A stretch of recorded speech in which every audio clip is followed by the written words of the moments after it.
রাত পোহালেই লোকসভা নির্বাচনের ফলাফল ঘোষণা। গোটা রাজ্যের সাথে সাথে নদিয়ার দুটি লোকসভা কেন্দ্রে ভোট গণনা চলবে মঙ্গলবার সকাল 8টা থেকে। কৃষ্ণনগর লোকসভা কেন্দ্রে ভোট গণনা হবে বিপ্রদাস পাল চৌধুরী পলিটেকনিক কলেজে। অন্যদিকে রানাঘাট লোকসভা কেন্দ্রে ভোট গণনা চলবে রানাঘাট কলেজে। গণনা কেন্দ্রের বাইরে ইতিমধ্যেই ত্রিস্তরীয় নিরাপত্তা বলয় তৈরি করা হয়েছে। গণনা কেন্দ্রের বাইরে অর্থাৎ আর রাস্তার উপরে 3টি পৃথক গেট করা হয়েছে, আর সেখান দিয়ে গণনা কর্মী থেকে শুরু করে বিভিন্ন বুথের কাউন্টিং এজেন্টরা গণনা কেন্দ্রে প্রবেশ করবে। প্রবেশ পথে চলবে চিরুনি তল্লাশি। ভেতরে শুধুমাত্র কাগজপত্র বাদে কোনো কিছু নিয়ে যেতে দেওয়া হবে না বলে প্রশাসন সূত্রে জানানো হয়েছে।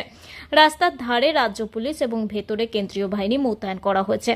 বিভিন্ন স্ট্রং রুমগুলোতে করা হয়েছে প্রহরারত অবস্থায় কেন্দ্রীয় বাহিনী। সেই সাথে সিসিটিভিতে চলছে নজরদারি।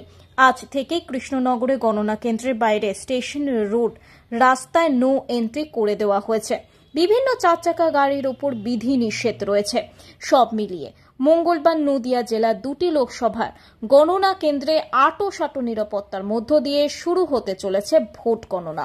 ভেন্যু যেটা আছে বিপিসিআইটি কৃষ্ণনগরের ক্ষেত্রে আর রানাঘাটের ক্ষেত্রে রানাঘাট কলেজ, এখানে কিন্তু আমাদের 3 টায়ার সিকিউরিটি কর্ডন থাকছে। অনেক জায়গাতে আমরা মোটর ভেহিকলস অ্যাক্ট অনুযায়ী ট্রাফিক রেস্ট্রিকশন ইস্যু করেছি, রাস্তাটাকে বন্ধ করা হয়েছে অনেক জায়গার ক্ষেত্রে। এবং ওখানে কিন্তু পলিটিক্যাল পার্টি যারা এজেন্ট রয়েছে, যারা ক্যান্ডিডেটের যে কাউন্টিং এজেন্ট রয়েছে এবং আমাদের যে কাউন্টিং স্টাফ আছে, ওটাতে যতটুকু সম্ভব আমরা আলাদাভাবে ব্যারিকেডিং করে ভিতরে নিয়ে যাচ্ছি। এইটার বাইরে যে আমাদের যে কাজকর্মগুলো যেটা হবে ওগুলো কিন্তু সিকিউর চ্যানেলের মাধ্যমে করে করা হচ্ছে এবং ওখানে সিকিউর চ্যানেলটাকে ফুল প্রোটেকশন দেবে আমাদের সিএপিএফ, যেটা ইনার মোস্ট কর্ডনে আছে। কাউন্টিং ভেন্যুর ভিতরে কোনো রকম কোনো সেরকম অশান্তি হওয়ার কোনো আমরা এক্সপেকটেশন নেই, আর ওটা হবেও না। আর তার বাইরে যেটা আছে সেটার জন্য আমাদের পুলিশের সাথে রেগুলার যোগাযোগ আছে। যদি কোনো সেরকম কমপ্লেন হলে তাহলে আমরা দ্রুত অ্যাকশন। যে অ্যারেঞ্জমেন্টস হয়েছে বিধানসভা ওয়াইজ সেগুলো আমরা একটু এটাও ব্রিফে বলে দিচ্ছি। 12 কৃষ্ণনগর লোকসভা কেন্দ্রের 78, 73-তে আমাদের 23টা টেবিলে ইভিএম কাউন্টিং হবে। 79 পলাশিপাড়াতে 22টা টেবিলে ইভিএম কাউন্টিং আছে।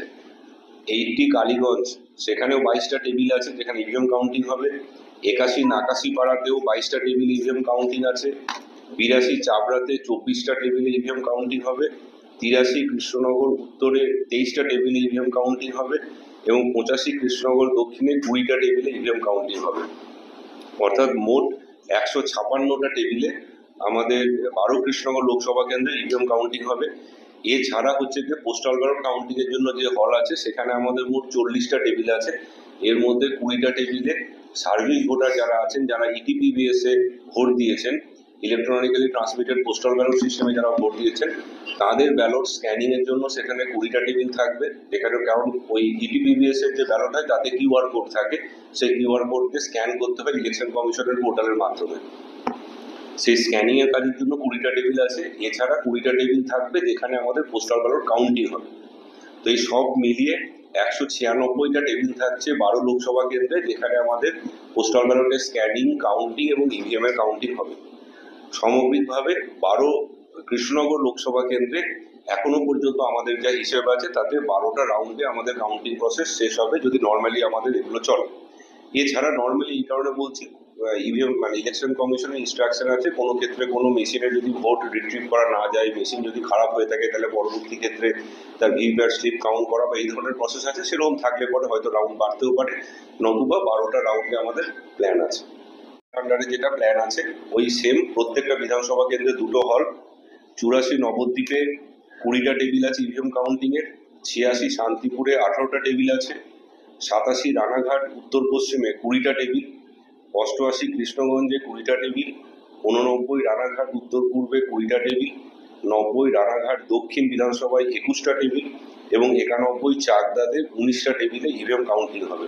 সর্বমোট 138টা টেবিলে ইভিএম কাউন্টিং হবে 13 রানাঘাটে। এছাড়া যেমন 12 কৃষ্ণনগরে করেছিলাম, সিমিলারলি ওখানেও পোস্টাল ব্যালট কাউন্টিং এর জন্য একটা বড় হল থাকবে এবং সেখানে 20টা মোট 40টা টেবিল থাকবে যেখানে পোস্টাল ব্যালটের স্ক্যানিং এবং কাউন্টিংটা হবে। তার ফলে আমাদের 13 রানাঘাট লোকসভা কেন্দ্রে মোট 178টা টেবিল থাকছে, যেখানে EVM counting, postal ballot counting এবং পোস্টাল ব্যালটের স্ক্যানিং হবে।